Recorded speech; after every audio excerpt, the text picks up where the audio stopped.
Buen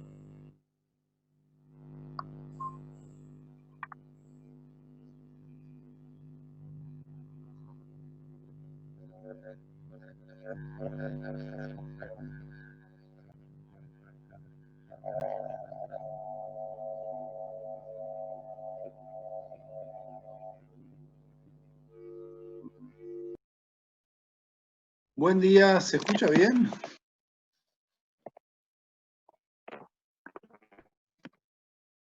Tararán. Escucho un ruido ahí. Sí, sí, sí. Bueno, mal. Entonces debe ser eso. Perfecto, muchas gracias. Yo escuchaba un ruido. Claro, ahí lo silencié para no escuchar ruido. Ok. Bárbaro, entonces. Parque anoto. ¿Cuántos están en el comienzo? Llevo la estadística, 37. Y estamos ahí. Vamos a arrancar con, o sea, ya arrancamos el otro día, pero vamos a continuar con transformaciones lineales. Unidad número 9, anteúltima. El otro día ya dijimos que transformación lineal es lo que vamos a estudiar, no otro tipo de transformaciones. Aplicaciones vamos a ver y ustedes van a leer para la próxima clase varios ejemplos que hay en la unidad, no sé si ya la han mirado. Está lleno el apunte de ejemplos para transformación lineal, está muy bueno.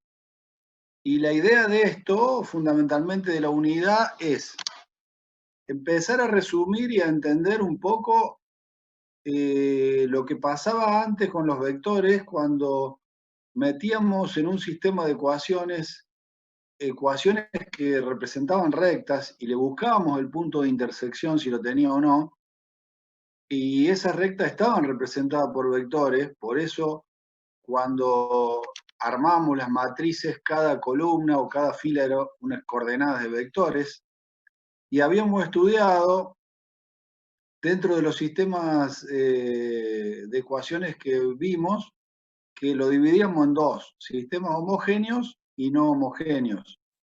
A su vez, antes que eso o después que eso, nosotros, espera que voy a grabar, me olvidé, teníamos que ver si los sistemas eran rectangulares, rectangulares horizontales o rectangulares verticales, o eran cuadrados. Y si eran compatibles, compatible determinado, indeterminado, o si no tenía solución, incompatible. Es un resumen de lo que vimos en sistema, unidad creo que fue 5, si no me equivoco, 5 o 6. 5, porque después 6 es recta y plano. Unidad 5, y bueno, nosotros lo que hacíamos es resolver el sistema, nos daba la solución, listo, chao, es el punto de intersección, bla, bla, bla. Ahora vamos a tratar de unir ese sistema e interpretarlo de otra manera mucho más profunda gracias a esta unidad de transformaciones lineales. Yo no sé, alguno que me diga, uno de 6 con la profe Fernandelli, ¿cómo van en el práctico? ¿Por dónde van? Si ya van por transformaciones lineales, me pasaron a mí, están atrás. Que me diga alguno más o menos por dónde están en la última clase de práctico. ¿Qué están haciendo? Silencio total. Ahí va. Muy bien. A ver. Esta semana empezamos eso, creo. Esta semana arrancamos con transformación lineal. ¿Ya tuvieron una clase de transformación lineal o van a empezar? Ah, van a empezar. No, no, no, no, todavía no. El miércoles. Listo. ¿Se entendió? Muy bárbaro. Entonces estamos de 10. Quiere decir que cuando vayan el miércoles ya van a tener los conocimientos adecuados con la clase de hoy. Eso me interesaba. Bien. El otro día creo que vimos esto, un ejemplito como para que entiendan qué vamos a hacer. Básico esto, después se va a complicar un poco más. Pero lo que pasaba era que un vector, por ejemplo, que estaba acá arriba, que tenía coordenadas x y generales, pasaba a ser otro vector transformado, a ese le llamábamos t de xy, o sea que el transformado de este me da este otro nuevo que se va a llamar ahora x menos y. ¿Qué pasó? con el vector se transformó en otro, ¿y qué cambió? Cambiaron alguna de las coordenadas, o sea, puede cambiar 1, 2, 3, de acuerdo a la transformación que haga. Lo importante, básicamente, es saber que cuando yo hago una transformación, el vector seguramente va a cambiar de coordenadas. Algo similar, parecido a lo que vimos en el capítulo 8, que era cambio de base. Cuando yo me mudaba de una base a otra, el vector que andaba por ahí en el espacio automáticamente cambia de coordenadas, porque pasa a estar atado a otra base, ¿sí? Bueno, el ejemplo habíamos visto con números acá en una transformación de R2 a R3, cuánto nos da un transformado, hasta ahí iba. Y ahora si me da bolilla, ¡ten! No sé por qué quedó así, pero estamos tratando. Acá está. La definición de transformación lineal. Yo le había, creo, dado un versito como que decía que no toda función es una transformación, pero sí una transformación previamente tiene que ser sí o sí una función. Y acá está, ¿no? La definición de transformación lineal dice que si esta expresión que habla de una función aplicada, los dos puntitos quiere decir aplicada, desde el espacio vectorial B hacia el espacio vectorial W, si esta que es una función aplicada de ese espacio al otro, pasa a ser una transformación lineal si se cumplen estas dos condiciones. La función de la suma de los dos vectores es igual a la suma de las funciones. Y la función de la multiplicación del vector por un escalar es igual al escalar multiplicado por la función del vector. Acá está la demostración para que la vean tranquilos. Y si se cumplen esas dos condiciones, entonces esta función pasa a ser lo que nosotros queremos, que es una transformación lineal. Si alguna de estas no se cumple o ninguna de las dos, seguimos teniendo función, pero no tenemos transformación. ¿Sí? Bueno, entonces,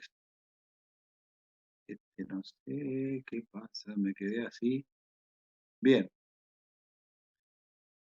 Acá hay algo muy interesante, dice ejemplo número 2, y ustedes lo van a tener que empezar a interpretar. ¿Qué dice acá? Si en vez de tener una transformación de R2 en R2, de R3 en R2, directamente ponemos transformación en general de un espacio Rn cualquiera a un Rm.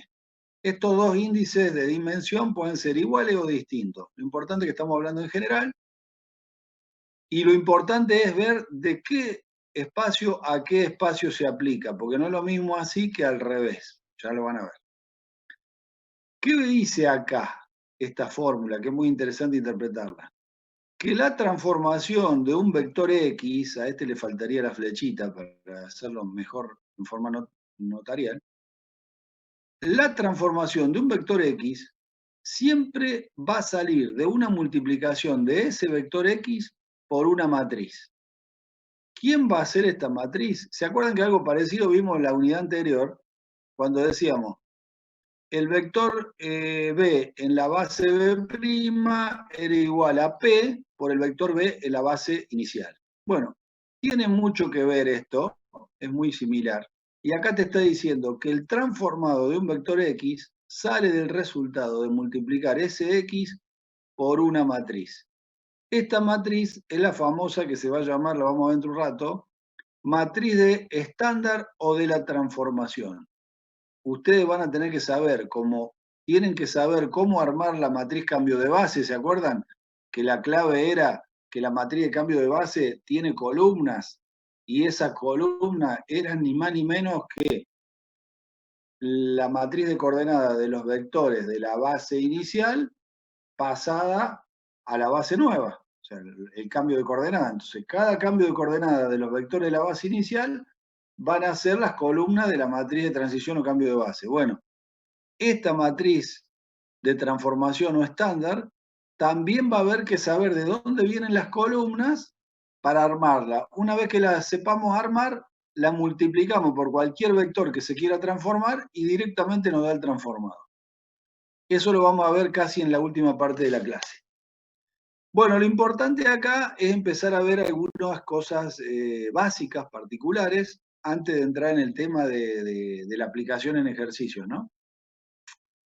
Una de ellas es que dentro de las transformaciones tenemos dos transformaciones muy particulares que se dan a veces reiteradamente y a veces nada, depende del caso. ¿Qué es la transformación cero? Esta sí la vamos a tener que tener muy en cuenta para lo que viene después. ¿A qué se llama transformación cero? Si vos tenés dos espacios, B y W, y a ver si nos ponemos en órbita, porque yo hice un grafiquito acá, está bueno. Este es el de las bases del otro día. Ahora vamos a ver este, que es de las transformaciones. A ver, ¿qué dice ahí? Dice, es importante saber primero de dónde a dónde es la transformación. En este caso estamos en una transformación que va desde el espacio B hacia el W, ¿no es cierto? Por eso la flecha indica T, que va de ahí para allá. ¿Sí? Entonces, no es lo mismo de ahí para allá que de allá para acá. Por eso hay que anotar primero, hay que ubicarse y el profe o alguien le tiene que decir de dónde a dónde va la transformación, ¿sí? Bueno, ¿qué pasa cuando tenemos la transformación cero? Cuando hay cierta cantidad de vectores acá, puede haber uno, puede haber ninguno, o pueden ser todos los del espacio B. Lo importante que la transformación cero es que cuando el transformado de acá, de B, del otro lado, cuando lo transformaste, da el vector nulo. Ahí en el apunte dice cero, en realidad es el vector nulo. Si yo de acá, por ejemplo, tengo un vector que del otro lado da el vector nulo, ahí estoy teniendo la transformación cero. Puedo tener un vector que transformado me dé el nulo, dos vectores que transformado me den el nulo, 25 vectores que transformado me den el nulo. ¿Sí? Cuando del otro lado la transformación da el nulo, eso se llama transformación cero. ¿Se entiende? Por eso acá dice transformación del vector B es igual a, sería el vector nulo, no cero, ¿no? Le falta la flechita. Bien, así que ya estamos, por supuesto que ahí está demostrado por las dos condiciones que era transformación. La segunda transformación particular, y esta es más difícil de ver, es la transformación identidad. Fíjense que esta transformación identidad no se da entre espacios diferentes, se da dentro del mismo espacio. Y la identidad es como que cuando uno quiere descubrir su identidad, ¿viste? Por ahí, por ejemplo, esos hijos de desaparecidos que tenían una identidad X, pero no era su verdadera identidad. Entonces, después descubrieron cuál era su verdadera identidad. En este caso, la transformación identidad lo que dice es que el vector se está transformando en sí mismo. O sea que cuando aplico la transformación a ese vector, me da el mismo vector. Algo que parece muy raro, pero se puede dar. Y esa transformación no se da entre un espacio y otro, sino adentro del mismo espacio. Por eso dice T2 puntos B hacia B. ¿Se entiende? O sea que el transformado de B, no sé por dónde está, el transformado de B, porque a mí me tapa la foto acá está cortado, ¿no? El transformado de B es igual a B. Esa sería la simbología para que se entienda cuál es la transformación identidad. ¿Sí? Bueno, entonces, vimos dos casos particulares. Transformación cero, cuando un vector del otro lado, el resultado del transformado me da el vector nulo, y transformación identidad, cuando el transformado del vector me da el mismo vector. Ahora vamos a ver dos casos que son más interesantes. O sea que T es una matriz identidad. T es una matriz identidad. No sé si, Adrián, te querés referir a T o a la matriz de transformación. Ya después lo vemos. Si vos decís que el vector B ya es, no sé si está bien dicho eso que querés decir, pero bueno. O sea que, la matriz de transformación. Bueno, ahí sí te creo. No T, sino A sería. Ahí te creo. Bueno, entonces, vamos a definir núcleo y vamos a definir imagen. dos cuestiones muy importantes a tener en cuenta y a saber entender qué es cada cosa, ¿no? El concepto. ¿Qué es núcleo? Yo acá en el gráfico ya más o menos me lo había anticipado. Para que me voy a poner acá de nuevo porque me veo mejor en vertical que en horizontal. Ahí está. Entonces, en el gráfico, yo le comenté hace un rato, olvídense de lo verde de las bases, ¿no? Vamos a lo negro acá. Acá le dije que podía haber 1, 2, 3, 20 o todo el espacio B, todos los vectores que del otro lado me den el nulo. Entonces, ¿quién va a ser el núcleo? El núcleo va a ser el subconjunto de B, del primer espacio, formado por todos los vectores que transformados den el vector nulo. O sea que si yo acá tengo en el espacio B dos vectores que transformados den el nulo, el núcleo va a estar formado por esos dos vectores. Si tengo 8 que transformados me den el vector nulo, el núcleo va a estar formado por esos 8 vectores. ¿Se entienden? Entonces, ¿qué es el núcleo? Acá está la definición. Aparte de llamarse núcleo, el profe de práctico en un libro, en cualquier lado, pueden encontrarlo como núcleo, como kernel o como espacio nulo. Cualquiera de los tres nombres están hablando de lo mismo, ¿sí? Núcleo, kernel o espacio nulo de la transformación. ¿A qué se llama entonces núcleo o cualquiera de los otros nombres?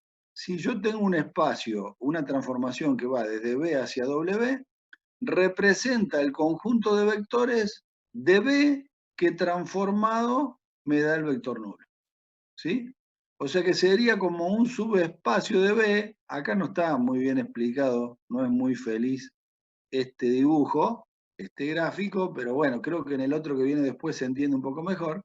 Acá faltaría que acá adentro puede ser un subconjunto o directamente todo el conjunto que del otro lado me dé el vector nulo.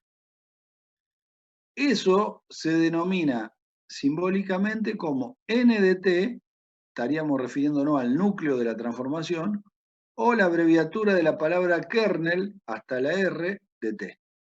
¿Sí? Así lo van a encontrar la simbología. Y acá le dan como un ejemplo una relación. ¿A dónde se podría aplicar esto del núcleo? A un sistema homogéneo. Un sistema homogéneo estaba formado por una matriz de los coeficientes, la matriz de las incógnitas, y la matriz de los términos independientes eran todos ceros, ¿se acuerdan de eso? Entonces, ¿cuál va a ser el núcleo de este sistema? Va a ser el espacio de soluciones de ese sistema homogéneo. ¿Sí? Ahora después lo vamos a ver en un ejemplo. ¿Cuántos vectores me dan la solución del sistema homogéneo? Si me lo dan 2, son 2 vectores que transformados dan el vector nulo. ¿Sí? Algo así sería una explicación práctica de esto que estamos hablando que se llama núcleo. ¿Sí? Vamos entonces al otro concepto que es imagen. Y acá hay un gráfico donde están mezclados los dos y acá hay un ejemplo y lo vamos a ir viendo. ¿Qué es imagen o también llamado recorrido? Recorrido e imágenes son sinónimos como eran kernel, espacio nulo y núcleo, ¿no? Se puede llamar imagen o recorrido. Se denomina con la letra R o con la letra I de T, recorrido de T o imagen de T. ¿Dónde está la imagen? Esto es lo mismo que cuando ustedes estudiaron funciones, porque la transformación viene de funciones. ¿Dónde está la imagen? Siempre en el espacio de llegada, o sea, nunca en el primer espacio, sino a donde llega la transformación. ¿Y qué va a ser la imagen? Para tener una idea, porque estas definiciones a veces te dejan dudas. La imagen van a ser los resultados de las transformaciones. O sea, vos acá podés tener 8 vectores, ¿sí? Los 8, si se transforman los 8 en algo, bueno, esas transformaciones de los 8 forman el conjunto imagen, ¿sí? Si vos tenés, por ejemplo, algunos que se transforman en el vector nulo y otros que no, todo el conjunto de la transformación, incluido lo del vector nulo, es la imagen, ¿sí? Entonces, la imagen, ahora después vamos a ver cómo se llama la dimensión de cada uno. La imagen está acá y el núcleo está acá. Eso es lo importante saber. Por eso después hay un teorema que te dice eso, enseguida lo vamos a ver. ¿Cuál es un ejemplo de imagen? Si vos tenés un sistema que es compatible, o sea que no es homogéneo acá, que en vez de tener 0 tiene término independiente igual a B, ¿cuál es la imagen? La imagen es B, el conjunto de los términos independientes. ¿Sí? Acá hay un ejemplo donde te dice que para tal que A por X igual a 0, el kernel es X, o sea, las soluciones de las incógnitas. Y acá la imagen es B, tal que el sistema es compatible. O sea, serían como dos ejemplos de sistema, uno para ver dónde está el núcleo y otro para ver dónde está la imagen. Acá no sé si yo lo interpreto mal o bien, pero lo que quiere decir que la línea de punto, este sería el núcleo que del otro lado te da acá todos los que son nulos. ¿Sí? Y la imagen, que es I de t o R de t, es todos los transformados de acá para allá. Bien, cada uno se hace gráfico para entenderse bien. Bueno, esto es el mismo ejemplo, acá te da la matriz de los coeficientes del sistema, la columna de la matriz de la incógnita. Si vos multiplicás A por la matriz de la incógnita y tenés 0, tenés un sistema homogéneo. Entonces, acá te dice que sea si compatible o consistente, o sea que tenga solución. Por consiguiente, bueno, esto les recomiendo que lo lean porque son ejemplos, es lo mismo que explicamos antes. Ah, cierto que estoy acostumbrado. Esto me interesa para que lo tengan, porque yo le tengo que dar en el teórico todas las herramientas que van a aplicar en el práctico y que se entiendan, ¿no? Los ejemplos los pueden ver tranquilos solos en el apunte. Fíjense las propiedades que hay que saber para el práctico. Son 3. Teniendo una transformación de este tipo que va de B hacia W, entonces, para que sepan, esto es como cuando en potenciación serían como propiedades, o dicen teorema, ¿no? La transformación del vector nulo da siempre el vector nulo. La transformación de un opuesto a un vector es igual al opuesto de la transformación del vector, menos t de b. Y la transformación de la resta es igual a la resta de las transformaciones. Esto sale un poco de una de las condiciones, ¿se acuerdan que era que la suma de la función igual a, perdón, la función de la suma era igual a la suma de las funciones? Bueno, algo parecido con el signo menos, resta. Estas 3 propiedades las tienen que saber por si sale algún caso particular en práctico. No sé qué me habían dicho acá, a ver. El núcleo se calcula sobre el espacio original y la imagen sobre el espacio que recibe la transformación. Ahora lo vemos, Luca, en el ejemplo. Ahí te va a quedar más claro con números. Ya estamos llegando. Esperate un segundito. El teorema número 2, ¿qué te dice? Este era el teorema número 1 con las 3 propiedades. El teorema número 2 dice que si tenemos una transformación desde B hacia W, siempre el núcleo es un subespacio de B y el recorrido o imagen es un subespacio de W. Eso para decirte más que nada dónde están ubicados, que no te vayas a desubicar o a perder en este sentido. El núcleo siempre está en el primer espacio y la imagen está en el segundo, en donde queda la transformación hecha. Creo que en la otra hoja que viene se vuelve a repetir el teorema 2, no sé por qué, si fue una cuestión acá del power o en el apunte está 2 veces, probablemente haya quedado acá en la pantalla en la que armé yo. Y bueno, antes de entrar al ejemplo, ese que me preguntaban recién, bien el sistema que es cada cosa, falta definir 2 factores más y el famoso teorema de la dimensión para que después podamos aplicar esto y ahí ver todo lo que ustedes quieren. Definición de nulidad y de rango. ¿Qué es el rango de la transformación y qué es la nulidad de la transformación? Muy fácil. Una cosa es la dimensión de una cosa y otra cosa es la dimensión de otra. O sea, esto es lo que no hay que confundirse.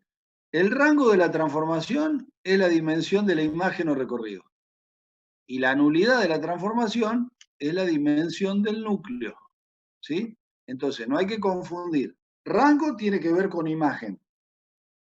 Y nulidad tiene que ver con núcleo. No es muy difícil de confundir. ¿Por qué? Porque nulidad habla de 0 y 0 tiene que ver con núcleo. En cambio, rango tiene que ver con lo otro que la imagen o recorrido. ¿Sí? O sea, ¿cómo definimos cada cosa? Como dimensión de esto o dimensión de lo otro. Y dimensión tienen un poco de idea ustedes. Por ejemplo, la dimensión del espacio era la cantidad de vectores que tenía la base de ese espacio. Bueno, o sea que dimensión del núcleo y de la imagen va a tener que ver de alguna manera con la cantidad de vectores. Por eso que ahora lo vamos a ver en el ejemplo. Y a partir de definir nulidad y rango, podemos definir el teorema de la dimensión. ¿Sí? En algún momento a mí, no sé, cuando era muy chico, me decía el teorema de la dimensión descosida. No sé dónde lo habían sacado eso. Si era una película o qué. La cuestión es que el teorema de la dimensión dice esto que está recuadrado acá. Y hay que aprendérselo. Que siempre el rango de la transformación más la nulidad me da n. Entonces hay que saber cada uno de estos términos qué es para entender el teorema de la dimensión. ¿Qué es el rango de la transformación? La dimensión de la imagen. ¿Qué es la nulidad? La dimensión del núcleo. ¿Y qué es n? La dimensión del espacio de salida, B. ¿Sí? O sea que n es la dimensión de B, es nuestro Rn. Ya lo sabíamos eso. La dimensión del primer espacio, si era R3, era 3. Si era Rn, era n. O sea que este n es la dimensión de este espacio, el primero de la transformación, ¿sí? Y ahora vamos a aprender, en un ejemplo de un sistema, qué sería el rango, que es la dimensión de la imagen, y qué sería la nulidad, que es la dimensión del núcleo. Por supuesto que de ese teorema, si tenemos 2 y nos falta 1, podemos despejar y encontrar el otro. O sea que si nos piden nulidad, pasamos rango para el otro lado restando y tenemos la fórmula. ¿Sí? Fíjense lo que nos podrían pedir también rango, pasamos nulidad para el otro lado, lo mismo. Fíjense lo que dice acá. Es lo mismo que está arriba, pero cambia n por esto. Número de columnas de A. Ténganlo en cuenta eso. ¿Quién es la dimensión del espacio B?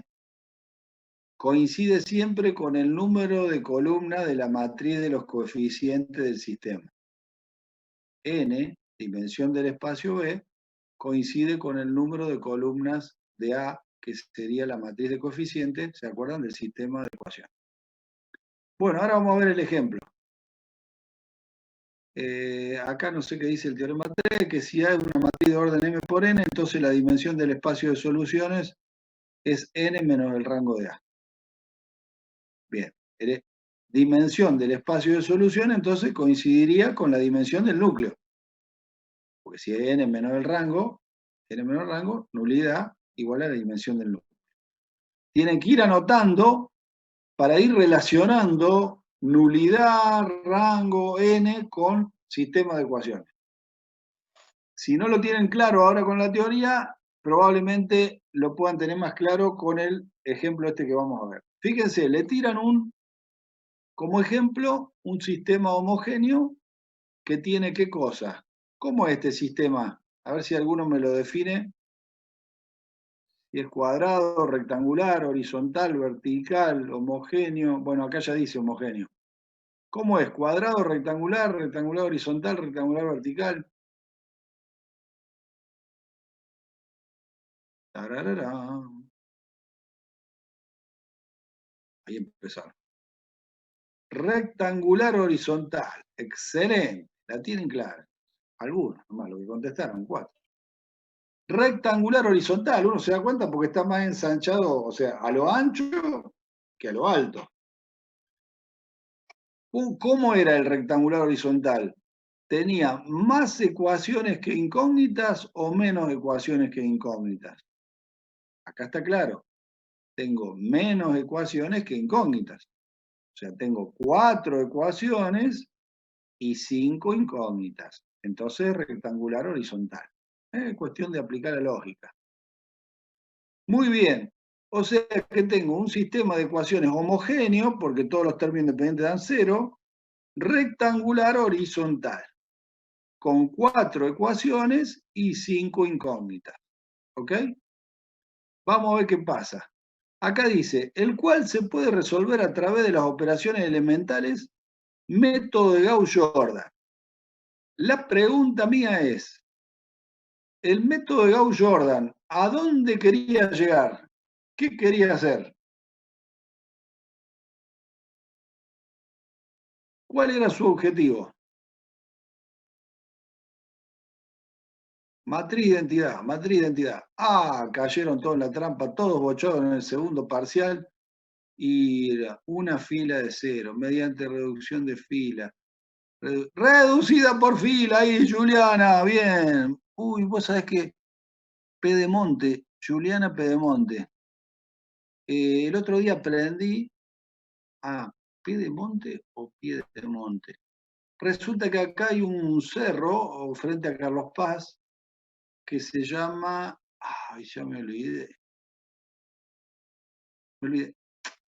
Bueno, hay un cerro que justamente se llama Piedemonte, el lugar del pie de ese cerro. Muy conocido acá atrás en Carlos Paz, que no sabía que tenía ese nombre, porque yo ahora empecé a ir a un gimnasio que se llama Piedemonte, y lo sacaron de ahí, del cerro, y no sabía que existía.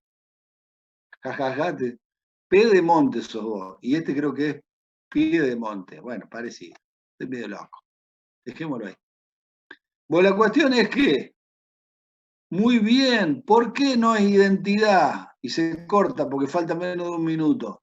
Porque no es así. Gauss-Jordan querían llegar a la reducida y van a ver que ahora cuando lleguemos a la reducida de esta no es la identidad. ¿Por qué? Porque la identidad se da únicamente cuando tengo un sistema cuadrado cuya matriz de los coeficientes tiene inversa. Y no todas las veces tengo ese caso. Cuando tengo rectangulares, no tengo una matriz de los coeficientes cuadrada y menos inversa. Entonces la reducida no va a coincidir con la identidad. Y si yo digo que Gauss-Jordan quieren llegar a la identidad, estoy mintiendo.